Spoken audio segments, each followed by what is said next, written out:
Bonjour messieurs, c'est votre PC course, si j'imagine. Oui, c'est le PC course de la Transat Paprec. Voilà, installé. Il n'y a pas besoin de beaucoup de matériel, hein. Deux ordinateurs, deux écrans, et avec ça, et l'aide des balises qui sont à bord des bateaux, sur lesquels on a la main. C'est-à-dire que quand il fait à peu près beau, comme là maintenant, on met des positions toutes les demi-heures, donc ce qui est déjà mieux que la carte au public. Ouais. Et puis surtout, quand c'était hier dans la cartouche, quand ils étaient à 40 avec 45 nœuds sûrement en rafale hier, et ben à la fois on avait passé tout ça en 5 minutes. Ouais. Mais au final, c'est hyper stressant. Parce que eux, ils sont dans leur match, même s'ils font une sortie de piste, c'est normal, Ouais. je dirais. Mais nous, avec la trace, du coup, à 5 minutes, on la voit aussi. On voit le temps qu'ils mettent à récupérer le bateau. Et si ça dure un petit peu, et ben là, hop, on dégaine le téléphone et puis on les appelle ou sur leur open port ou sur leur Iridium portable. D'accord. Donc Yann, vous êtes là depuis dimanche dernier, tous les deux, c'est ça? Oui, oui, l'idée c'est d'avoir un endroit où on puisse se poser, avoir les communications et puis pouvoir travailler, on va dire, sereinement. Ouais, ouais, ouais.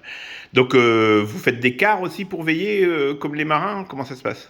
Non, ça dépend. Quand les flottes sont très très grosses, oui, et que les conditions sont mauvaises, oui. Après, dans toute la descente vers Palma, là, on n'a pas eu à faire de quart. Il y en a qui se lèvent, il y en a un qui se lève un tout petit peu plus tôt et l'autre qui est plutôt un couche-tard. Ouais. Donc au final, la tranche qui n'est pas couverte directement avec des yeux sur les écrans, c'est entre 1h30 du matin et 6h du mat, quoi. Ouais, pourtant, vous avez été réveillé pendant cette tranche-là, cette nuit par Maël, par exemple. Voilà, c'est un bon exemple. Mais on a des alarmes, donc on a un téléphone portable. Oui, comment ça se passe? Eux, ils ont quel téléphone ils ont À bord, ils ont un Iridium, et nous, on a simplement un portable ici, sur lequel est enregistré le numéro de la course que je te donnerai pas. Bien sûr.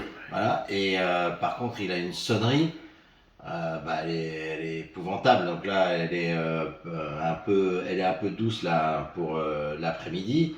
Mais là, Et ben voilà. Et là, ça veut dire que c'est un coureur qui appelle. là, ça veut dire que c'est un des 11 bateaux qui appelle, et on voit évidemment tout de suite le numéro du bateau, le bateau et les deux qui sont à bord qui s'affichent sur l'écran. Donc là, à ce qu'on a compris, c'est plutôt Julia qui a appelé cette nuit, vers 1h30 du matin, c'est ça? Ouais, là c'est Julia sur ce téléphone-là. Donc là, ça sonne dans tout le truc, sauf que c'est appelé avec l'open port, on n'y arrive pas. Puis au final, on arrive à s'appeler parce que les communications en mer, c'est quand même pas, Ouais. c'est pas comme chez toi, hein. Faut le réseau, faut être sûr que ça passe.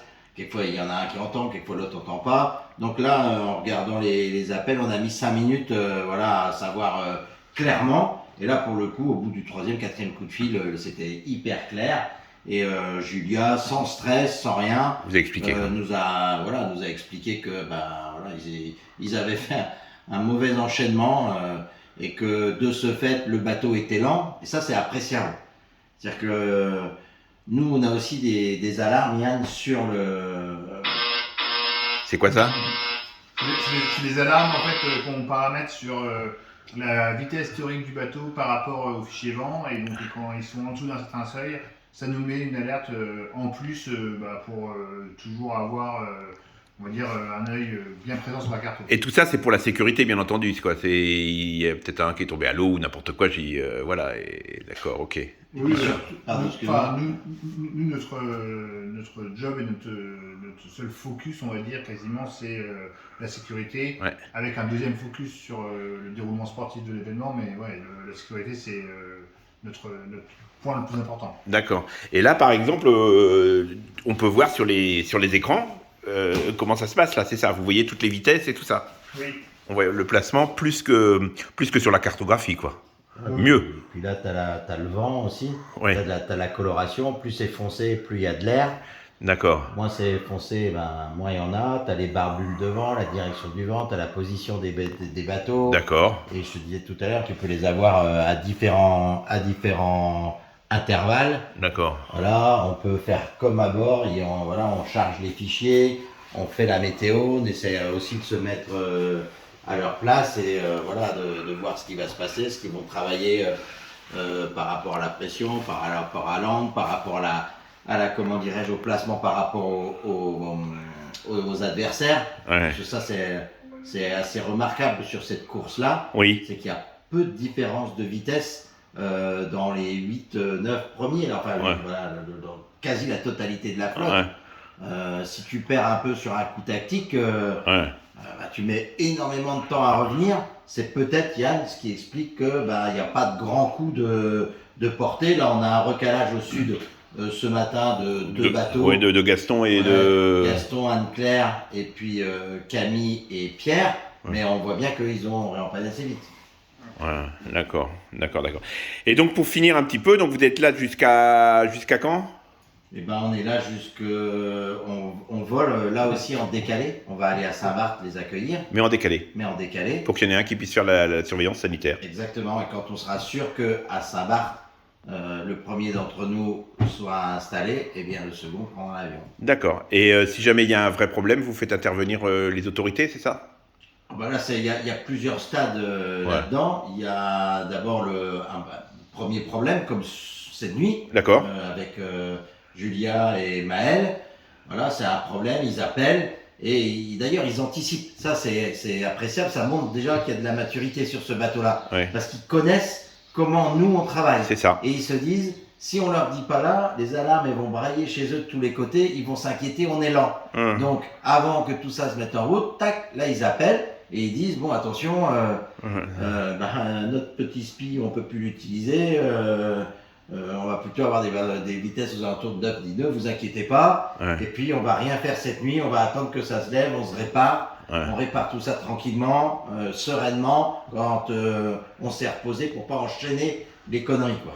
D'accord. Ça, c'est- Et la deuxième phase, c'est si jamais il y a un gros souci. La deuxième phase, c'est en gros, ils vont plus pouvoir se débrouiller, ou ils peuvent plus rester en course déjà. Donc ça veut dire qu'un bateau fait demi-tour. Ça peut être un dématage, par Ouais, exemple. ouais. Voilà. Et à partir de ce moment-là, s'il n'y a pas de problème médical à bord du bateau, Ouais.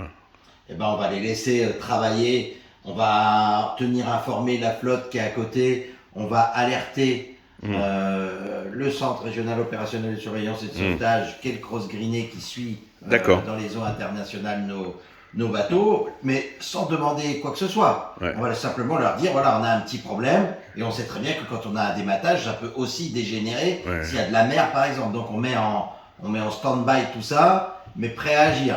Et puis après, si à l'inverse, comment dirais-je, ça se dégrade encore un peu plus, et que l'intégrité du bateau ou des skippers est mis à mal, alors là, par contre, on va déclencher l'opération, et on imagine bien que comme ça, en flotte, eh bien, on va d'abord s'appuyer sur la flotte des adversaires. Pour les dévier. Voilà, Ouais. ça c'est l'esprit maritime. Ouais. Et ils vont venir à la rescousse sur une flotte qui est serrée comme ça. Quand les flottes sont un peu moins serrées, eh bien avec le cross, on va voir quels sont les moyens sur zone, cargo, si c'est proche d'une île, hélico ou autre. En fait, en fonction de la position du bateau et de ce qu'on connaît, ils vont essayer de mettre le meilleur moyen. D'accord. Yann, là on est dimanche, ça fait donc 8 jours qu'ils sont partis. Et à peu près, ils vont mettre combien de temps? On a encore l'incertitude sur la météo, notamment les alizés sur la partie ouest de l'Atlantique, mais il devrait être à Saint-Barth le 19. Vers le 19. Voilà. Donc, toute vraisemblance, ce sera le 19, avec un petit risque que ça arrive le 20 si les alizés sont vraiment mous sur D'accord. l'Atlantique. 19 ou 20, l'arrivée donc de la Pâquerette pour les premiers. Voilà. Pour les premiers. Voilà, d'accord. Ok, très bien. D'accord. Bon messieurs, bonne vigilance, bonne veille, bon vol. Vous partez quand? Le premier? Le 15. Le 15, 5 jours avant. Et moi le 16. Et bien voilà. Bon messieurs, bon courage et à bientôt. Merci. Merci.